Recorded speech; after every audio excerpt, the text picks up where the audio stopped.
An instinct. A feeling. The Force brought us together.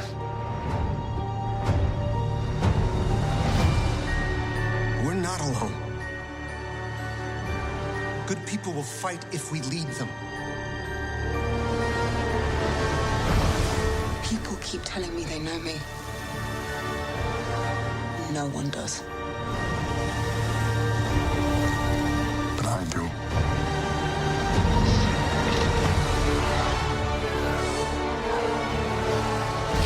Long have I waited.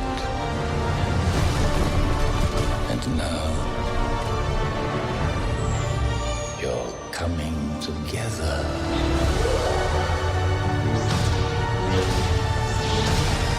Is your undoing.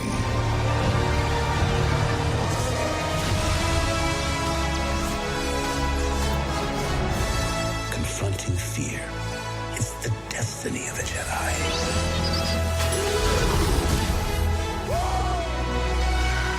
Your destiny.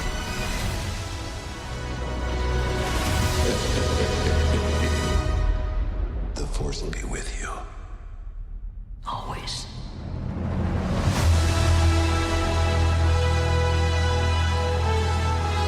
My Nerd World. And welcome to it, a Star Wars show. My name is John Justice. I'm your host as we talk about that galaxy far, far away. Thank you so much for checking out this week's episode. As always, if you want to email me, TalkShowNerd@gmail.com. TalkShowNerd@gmail.com. Or if you're enjoying this week's episode on YouTube, leave a comment there, and I'm more than happy to share that on an upcoming episode. I always love to hear from listeners of the show. This week, I thought last week was a little bit heavier, and I thought, let me lighten it up. I found an interesting article relating to a new comic that reveals further details to that often questioned and sometimes ridiculed somehow Palpatine returned with Palpatine, Darth Sidious, and his return in The Rise of Skywalker. I'll provide some details, what the article has to say, and also get into a little bit further background of Operation Cinder, of which was a part of Palpatine's return in various storytelling, video games, books, and comics, as I mentioned. I've currently been doing a rewatch of The Mandalorian, having consumed the other Star Wars streaming content and films. It'd been a bit of time since I'd sat down and certainly watched the first season, maybe about a year and a half, if not a little bit more. I was kind of surprised when I was looking back at how long it had been since I had watched The Mandalorian. And that season 1 of The Mandalorian, and to a certain extent season 2, I think it dropped off a bit in 3, but that season 1, as I've mentioned on so many shows, was handled so carefully. It certainly shows in every single episode. It's getting me excited for the first live-action movie that we will have been able to watch, or will be able to watch, since The Rise of Skywalker in 2026, of The Mandalorian and Grogu. But I wanted to also mention some rumors that have been going around. WDW, the YouTube channel online, has been doing some reporting based off of sources that they have, and sometimes they are credible and sometimes not so much. I tend to, I do enjoy that channel quite a bit.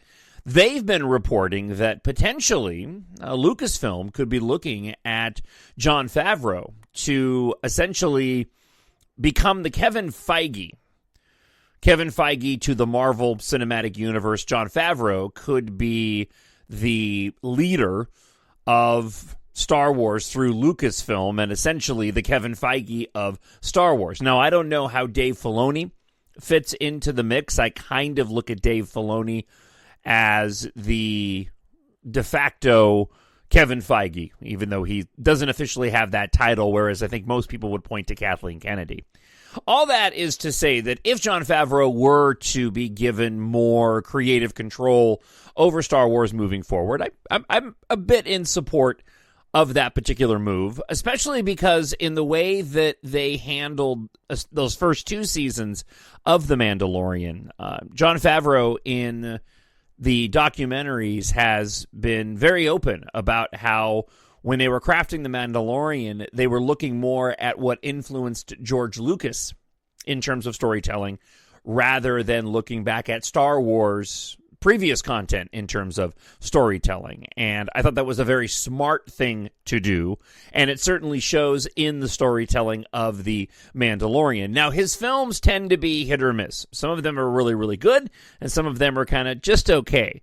None of them ever sort of teeter into the bad territory. When you look at really, really good, you think of a film like Iron Man. I thought that the live-action version of Lion King was just okay, as was Cowboys versus Aliens, or Cowboys and Aliens, a film that I own on Blu-ray and I'll watch on occasion, but it isn't one of his best films.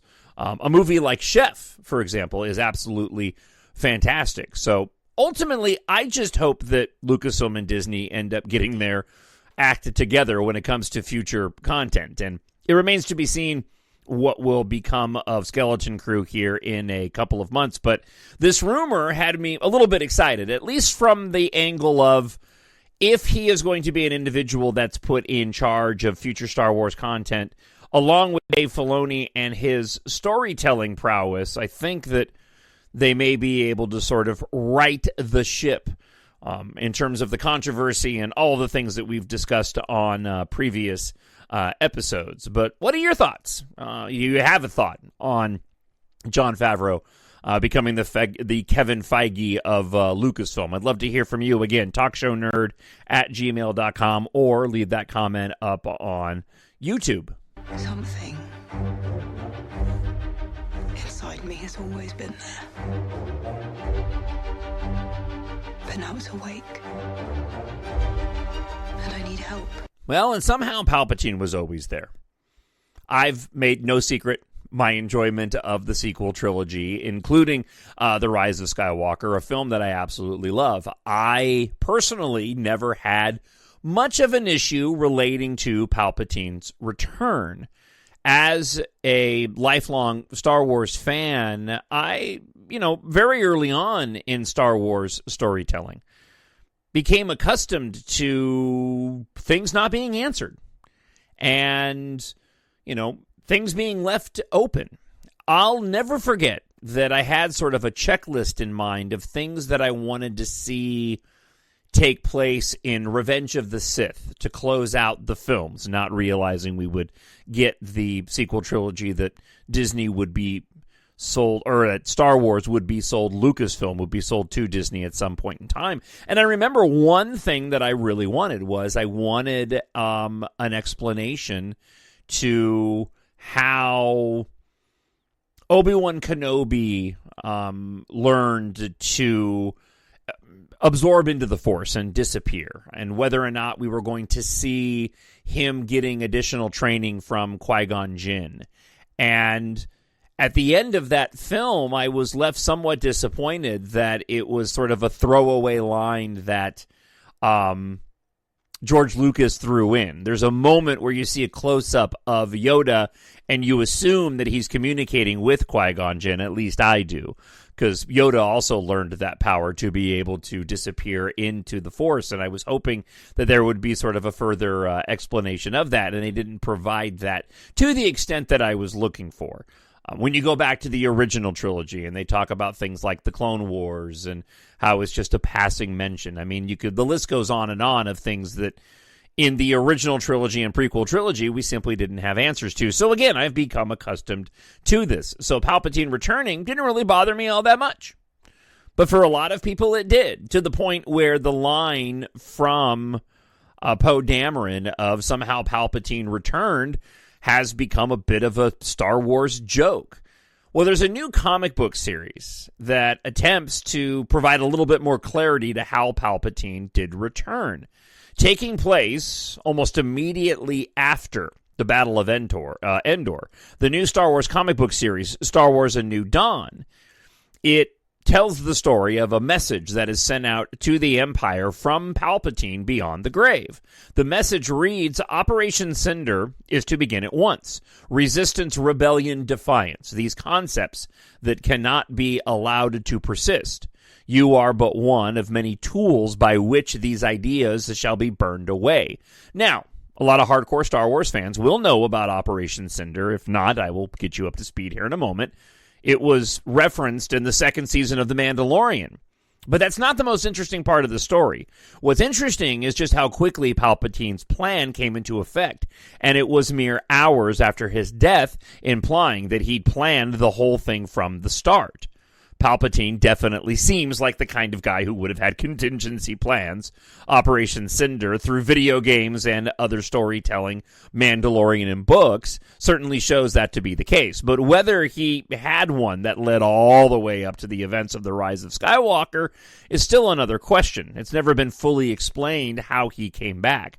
But it is implied that he is some sort of clone, which was probably another one of his contingencies for if he ever did bite the dust when he wasn't supposed to, which is certainly what took place in Return of the Jedi. So I had just always assumed that Palpatine, going back to the Episode 3 and Revenge of the Sith and learning from Plagueis how to cheat death, that this was a part of that.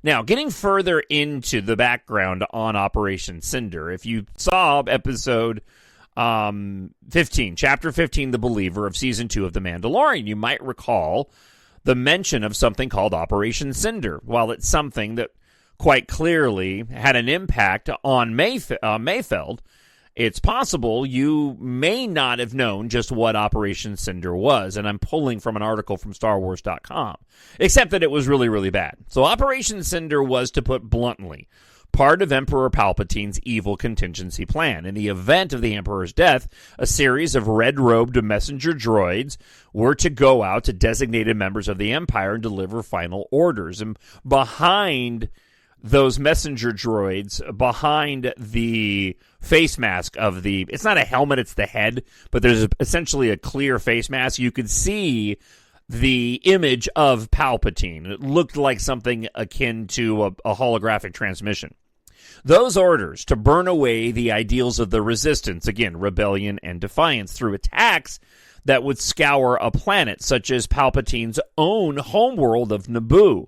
The logistics of Operation Cinder involved using climate disruption arrays to alter the weather around the planet in order to create a catastrophic storm that would wreak havoc on key inhabited worlds. These attacks were supplemented by the Imperial fleet participating in orbital bombardments. TIE fighter groups such as the 204th Imperial Fighter Wing, also known as the Shadow Wing, helped to turn the planet of Necronis to dust. The idea behind the strikes was, according to Admiral Garrick Versio in the Battlefront 2 video game, was a calculated campaign of fear to reclaim control. In other words, if the Empire showed they still had enough power, the people would abandon the New Republic. In reality, Operation Cinder was one part of the contingency plan of a petty man who believed the Empire did not deserve to survive without him. Now, in the novelization for The Rise of Skywalker, it confirmed that Palpatine was indeed a clone. Unlike the clone troopers of the prequel era, his original soul was possessing a crude body. Now, while the solution was far from ideal for the Sith Lord, it was the best he could come up with in his weakened state. So the question of what counts as a Palpatine clone tends to be a bit of a confusing one, as the only body he possessed had his recognizable face, the one that we ended up seeing in The Rise of Skywalker. All the clones that we've seen floating in the tanks looked vastly different. And of course, Rey's father, one of the few successful clones, and Snoke, even though he looked bizarre and freakish in and of himself, they had no features resembling Palpatine. Now, because of this, it's assumed that a single one-to-one recreation of Palpatine existed, whereas the others had mutations or were simply failed experiments. Now, in The Rise of Skywalker, Palpatine, of course, in the beginning of the film, claims that he was Snoke, that he's been influencing the galaxy for a long time through his puppet, which kind of confuses things further. Now, this has since been explained, though. The Canon Reference Guide, the Star Wars book, describes Snoke as a strand cast, a type of clone that's a genetically engineered hybrid of different DNA. So with Palpatine's clone body decaying over time, he needed a genetically altered clone that could withstand holding his soul for longer, and so the strand casts were introduced. Experiments that combined Palpatine's DNA with a different species to try and design the perfect body. This includes Snoke. He was a different species, not a human. And while most were failed attempts and immediately killed, Palpatine saw use for some of his creations, including Snoke.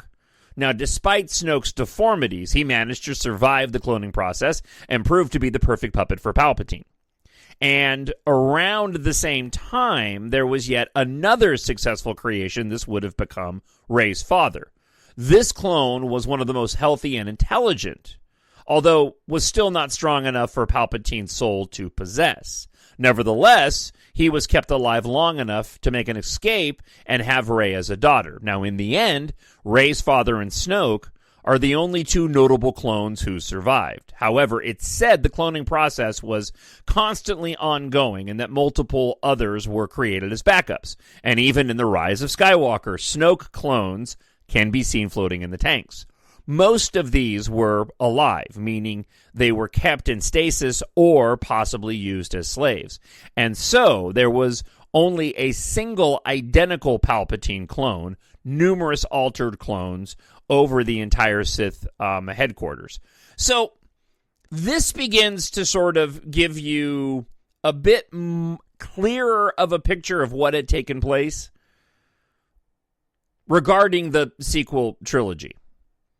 So, at the end of Return of the Jedi, Palpatine is killed, but his soul transfers to a potential clone, and this would be the decrepit clone and the one that we end up seeing in The Rise of Skywalker. It's not enough to do anything. It has to be hooked up to a machine, but it is enough to house his soul, while in the meantime, he attempts to go and create a fully formed clone that he can go and possess and leave the decrepit body. And this brings about Snoke. This brings about Rey's father. And again, as I just laid out, Rey's father was a healthy and intelligent clone, however, wasn't strong enough to go and be possessed by Palpatine. Whereas Snoke, also being a different species, was enough to where he kind of served as Palpatine's puppet. And I had always assumed that Snoke was essentially in and of himself his own being influenced by Palpatine. It wasn't like when we watched Snoke in The Force Awakens and in The Last Jedi, we're watching Palpatine through Snoke. It's just that Palpatine is controlling Snoke.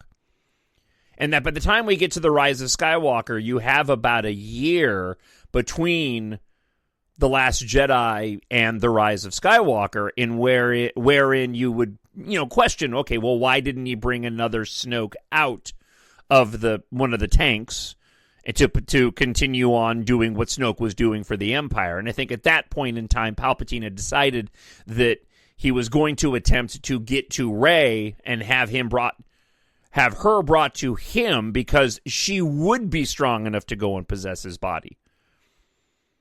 They could have gone and done a better job in The Rise of Skywalker sort of explaining this out. I certainly didn't need it as a fan watching, but going back and watching the film now and understanding that the plan all along was for Palpatine, as he did at the end of the film, even though it's not directly said at the start of the film, but his plan all along was to possess Rey and essentially those two individuals to become the one all-powerful Sith Lord that would end up ruling over the Sith Eternal there on Exegol.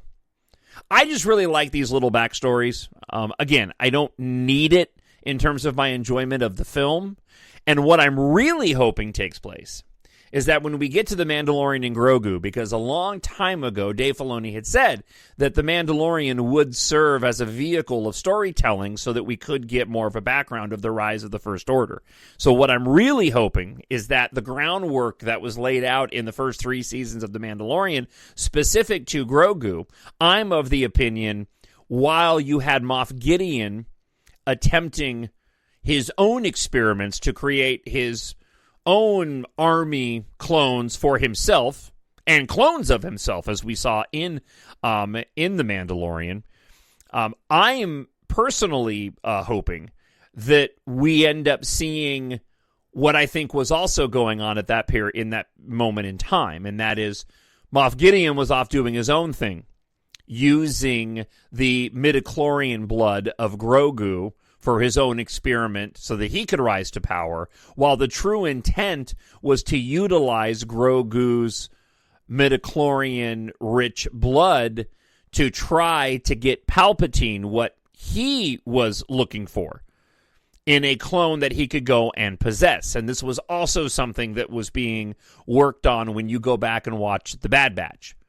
And I'm hoping that because we've established so much storytelling surrounding the experiments of Palpatine, that the Mandalorian and Grogu film is the one that ties it all together, gives us the inception of the First Order, and finally cements what they've been doing all along and what Palpatine was attempting to do to bridge the gap in the storytelling relating to Grogu's midichlorian-rich blood and the events that ended up taking place within the sequel trilogy.